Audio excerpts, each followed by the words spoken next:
The day I became a millionaire, she texted me. The same woman who once told me dating a black man was her biggest mistake. And I had no idea the real betrayal hadn't even started yet. If you're still here with me, tell me where you're listening from. I'd love to know how far this story has traveled. My name is Daniel Thompson, a black man born and raised in Chicago. And this is the story I never thought I'd have the courage to tell, about betrayal, identity, and the moment everything changed. We were sitting in that cheap corner diner we used to love. I thought she wanted to talk about my job search or maybe the bills.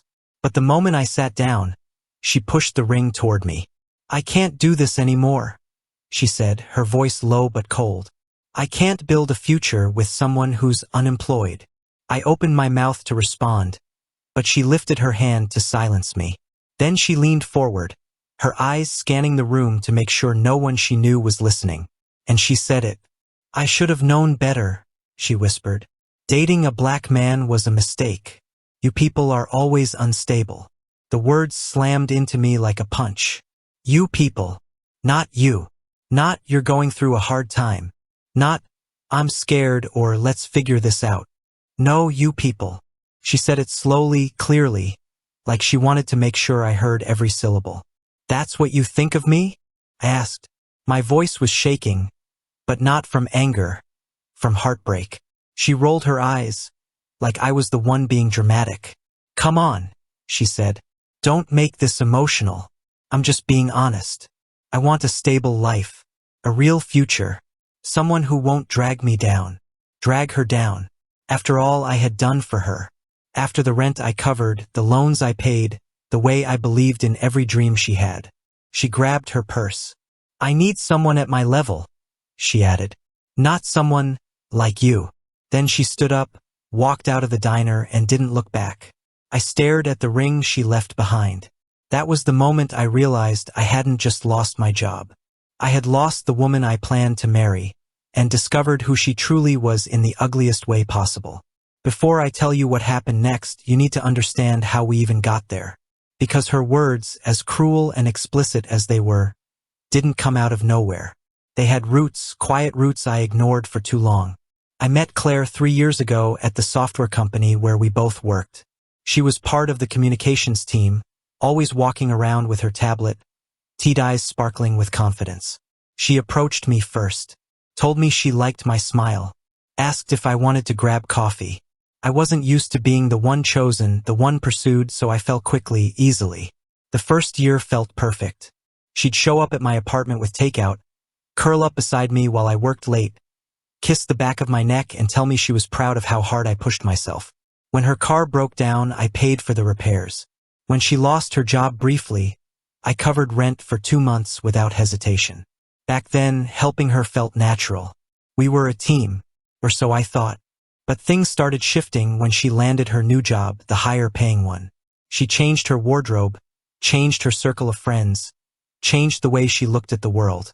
And maybe the way she looked at me. I remember the first comment that should have warned me. We were at her parents' house for dinner. Her mother poured wine and said lightly, almost jokingly, "You're such a handsome man." Claire always did have a thing for athletic types. She meant black. She didn't say it, but she didn't have to. Claire's laugh was tight, awkward. Mine was forced. Then there was the afternoon Claire showed me a job posting. "You should apply for this," she insisted. When I told her the role wasn't aligned with my skills, she shook her head and muttered, "Well, you can't afford to be picky. People like you don't get the same chances as others. People like you." I didn't miss it, but I swallowed it. I loved her, and love makes excuses you shouldn't make. When the company downsized and I was one of the first to be laid off, she acted supportive in the beginning. She brought home groceries, cooked dinner, told me, "It's temporary. You'll bounce back." But 2 weeks in, her tone changed. She became impatient, irritable, judgmental. Every little thing I did annoyed her. If I woke up late, it must be nice having no responsibilities. If I applied for a job and didn't get it, well, maybe I'm lower. Don't be too proud. If I tried to talk about how the layoffs affected me, "I can't deal with you being sensitive. I need someone who can handle pressure." I tried to ignore the tension building between us, but our house felt colder every day. The worst moment, before the diner, happened one night when we were arguing about money. I told her I felt awful about not contributing. She snapped back, "You know what? I'm tired of carrying this. I'm not going to struggle because you're struggling. I'm not built for that." I asked her gently, "What does that mean?" She looked me dead in the eye. "It means I want a certain type of life, and I don't want to have to apologize for expecting it." A week later, she left me in that diner with a ring and a racist confession she'd kept buried for years. The morning after the diner, I woke up in my cousin Darren's spare room, a single window that barely brought in light. I lay there staring at the ceiling, trying to understand how 3 years of love could crumble in one conversation. I told myself I'd move on. I told myself she wasn't worth another minute of my thoughts. I told myself the breakup, the racism, the humiliation would fade. I was wrong, because the real betrayal came days later, in ways I never saw coming. It started with a text from my friend Jace. "Bro, I need to talk to you. Something you should see. Call me ASAP." My stomach dropped. I called immediately. He didn't waste time. "Man, Claire's already seeing someone." I felt a punch to the gut. "Seeing someone? It's been a week." "Yeah," he said quietly. "It's that guy Brandon. The one from her department. The one she said she couldn't stand." I closed my eyes. Brandon, tall, blonde hair, polished like he came from a family that owned half the city. He was the one she used to complain about, the one she said was arrogant. She said he creeped her out. I murmured. "Well," Jay sighed, "she sure didn't look creeped out last night." He sent a picture. I opened it. There she was, Claire, sitting at an upscale rooftop bar, leaning into Brandon's shoulder, laughing like she hadn't just shattered someone else's life the week before. She looked relaxed, carefree, like losing me meant nothing. The picture hurt, but what came next hurt more. "She didn't just move on," Jay said. "She's been talking about you behind your back. And it's bad." "Bad how?" He hesitated. "I'm sending screenshots." The screenshots Jay sent weren't private messages like I expected. They were all from one group chat, a chat I didn't even know existed. And here's the crazy part. Jace was in that group by accident. Claire added him months ago without realizing it, and he'd been seeing everything the whole time. He told me he stayed quiet because he didn't want to get in the middle of our relationship. But after what happened at the diner, he said I needed to know the truth. The first messages I saw made my chest tighten. Claire was complaining about me losing my job, saying she knew this would happen eventually, and that I was acting like it was the end of the world. Then she added something that knocked the air out of my lungs. She said men like me were always emotional when life didn't go their way. Her sister chimed in, saying Claire was lucky she got out when she did because she needed kids who would fit in, not kids who'd grow up dealing with identity crisis issues. Then Claire wrote that she couldn't picture having mixed children and that it wasn't the life she wanted. That line, "mixed children," hit me harder than anything she said at the diner. It made everything she'd ever told me feel like a lie. And it didn't stop there. Brandon was also in the chat, clearly welcome, clearly comfortable, and he jumped in after hearing she was single. He made some flirty comment about how he'd been interested for a while. Claire responded that she needed someone more stable and on her level, someone she wouldn't have to carry. Brandon replied that she should take this as a lesson. Claire agreed, saying she wouldn't make that mistake again. I kept scrolling, even though every message felt like another cut. Near the bottom of the chat, Jace highlighted one last message, the one that made him finally decide to tell me everything. Claire told the group I seemed like a good idea at first, but once I got laid off, she realized I wasn't long-term material. She said she wanted a future with someone who wouldn't drag her into their struggle. Someone built for real success. Built for real success. As if I was structurally incapable of it. As if I was defective by nature.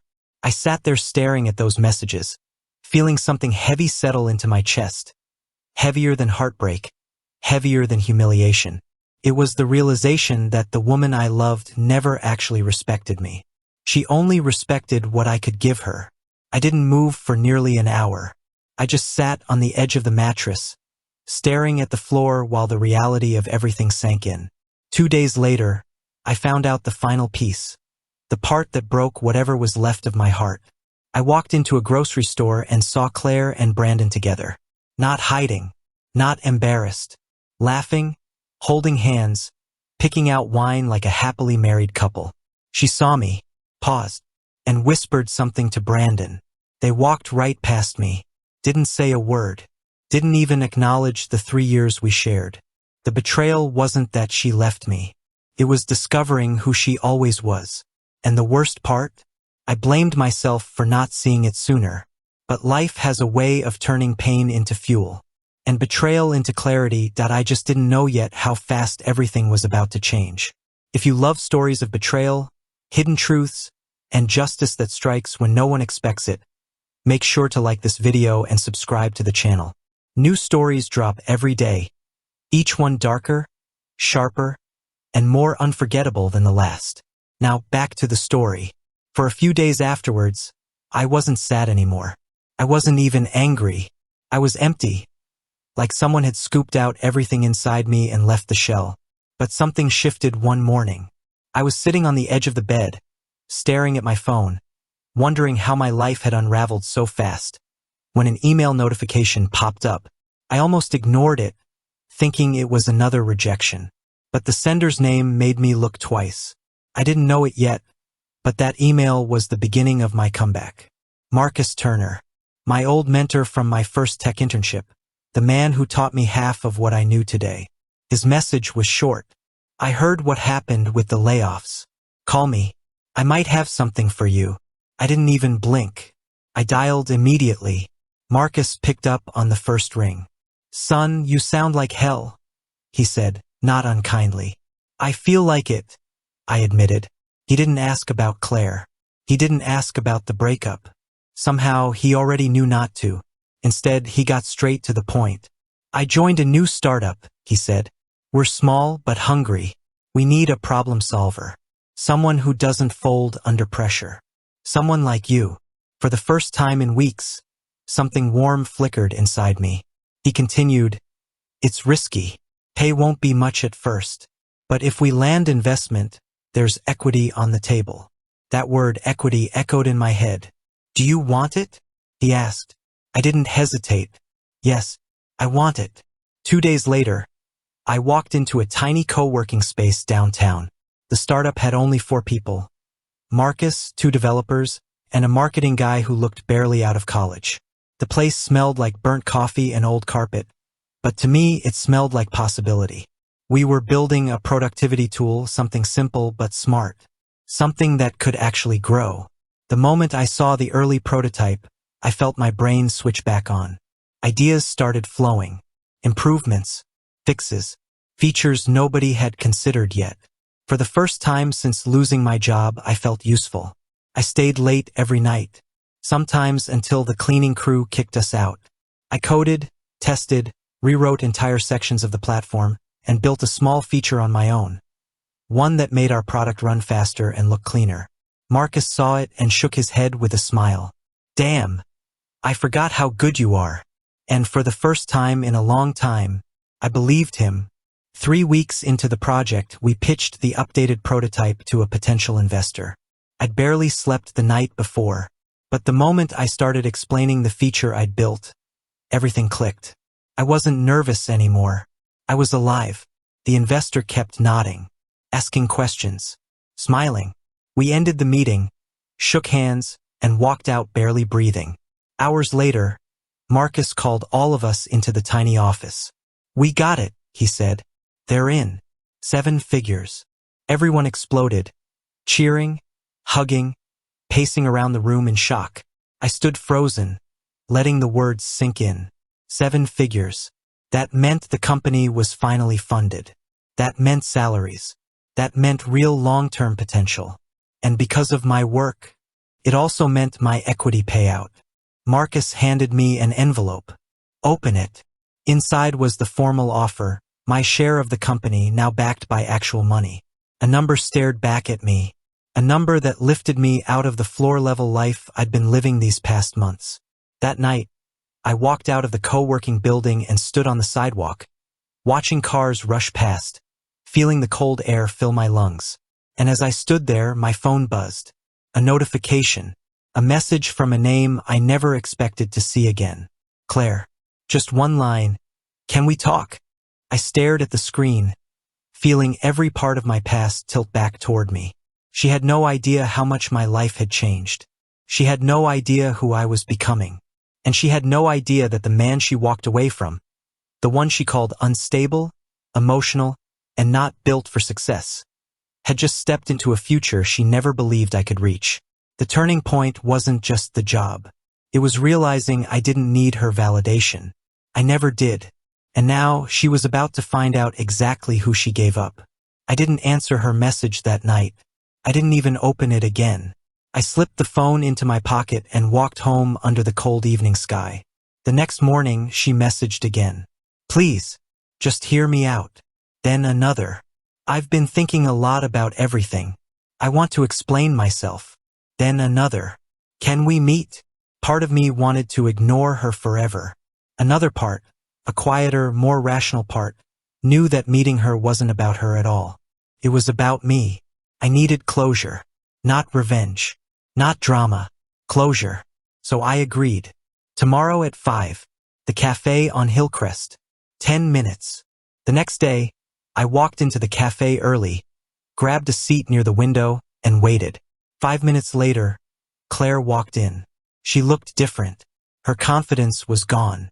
Her posture was stiff. Her eyes kept darting around, unsure, almost nervous. Hey, she said softly. I nodded. Sit. She sat across from me, folding her hands together. For a moment, she didn't speak. She just stared at me, as if studying a version of me she hadn't expected to see. You look good, she finally said. I am good. She blinked, surprised by how calm my voice was. Well, she continued, I'm glad. Really, I am. I've been wanting to talk to you because I messed up. I raised an eyebrow. Is that what you call it? She swallowed hard. I was stressed. I said things I didn't mean. I leaned back. What exactly didn't you mean? The part where you said dating a black man was a mistake? Or the part where you said I wasn't built for success? Her face flushed. I didn't mean it like that. Then explain it to me, I said. Explain the group chat. Her mouth opened, closed, opened again. She wasn't prepared for that. She thought she could apologize without being held accountable. Wait, she said. Jace told you? He shouldn't have. Claire, I cut in. I don't care how I found out. I care that you said those things. She looked down at the table. I was venting. People say stupid things when they're upset. Stupid things? I repeated. You weren't upset. You were comfortable. You said those things around your friends because that's who you really are when I'm not in the room. She didn't deny it. She just stared at her hands, breathing shakily. Look, she said finally.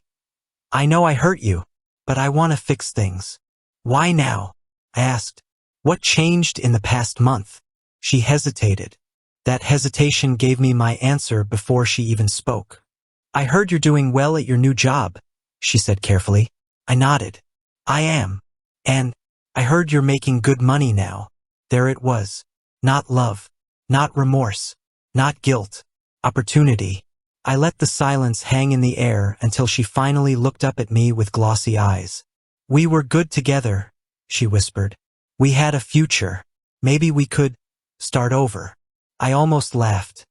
Not out of cruelty, but disbelief at how predictable she was. You broke off our engagement, I said. Told your sister you couldn't picture having mixed kids with me. Called me emotional. Called me unstable. Mocked me when I lost my job. Then you ran straight to Brandon. She flinched. Brandon and I didn't work out. I raised an eyebrow. That's why you're here? Because he dumped you. She didn't answer, which was answer enough. I was confused, she whispered. I wasn't thinking clearly. I was broke, Claire, I said. That's why you weren't thinking clearly. Her eyes filled with tears. "You're being so cold." "No," I replied quietly. "This is me being done." She sat back like I'd slapped her. "You can't just throw everything away," she said. "We loved each other." "Did we?" I asked. "Or did you love the lifestyle you had when I was paying for everything?" Her lip trembled. "That's not fair." "Neither was what you said about me," I replied. For the first time since knowing her, she looked small. Not innocent, just exposed. "Can you forgive me?" she whispered. "I already did," I said. "Forgiveness and reconciliation aren't the same thing." Her breathing hitched. "So this is it? Just like that?" I nodded once. "Just like that." She stared at me for a long moment, then grabbed her purse and stood. "You're going to regret this," she said quietly. "No," I replied. "I regret wasting 3 years on someone who only valued me when I was useful." She opened her mouth to say something else, but nothing came out. She turned and walked away, pushing out the cafe door and disappearing into the street. Then I smiled. And in that moment, I realized something powerful. Her leaving me wasn't the worst thing that ever happened to me. It was the best. The months that followed were nothing short of a transformation. The startup kept growing, faster than any of us expected. After the investment came in, we expanded our team, upgraded from our tiny co-working space to a real office, and started getting attention from bigger companies. Every week brought a new milestone. Every milestone brought new confidence. And every bit of confidence helped rebuild the parts of me Claire tried to tear down. I didn't rush into dating again. I didn't try to prove anything to anyone. I focused on rebuilding myself. I furnished my new apartment slowly, one piece at a time. Bought a decent car, not flashy, just reliable. Took my mom out to dinner every weekend. Started going to the gym again. Reconnected with friends I had drifted from. Learned to enjoy my own company. Something I didn't even realize I'd forgotten how to do. There were nights when I thought about Claire, not with anger or longing, but with a strange kind of distance, like remembering a story I'd heard years ago. Looking back, it wasn't the breakup that changed me. It wasn't even the racist comments. It was the realization that I had let someone define my worth. Someone who didn't deserve that power. The truth is, losing her forced me to rebuild myself from the ground up. And when you rebuild, you get to choose the foundation this time. If stories of betrayal and hidden truths keep you thinking long after they end, click the story showing on your screen now.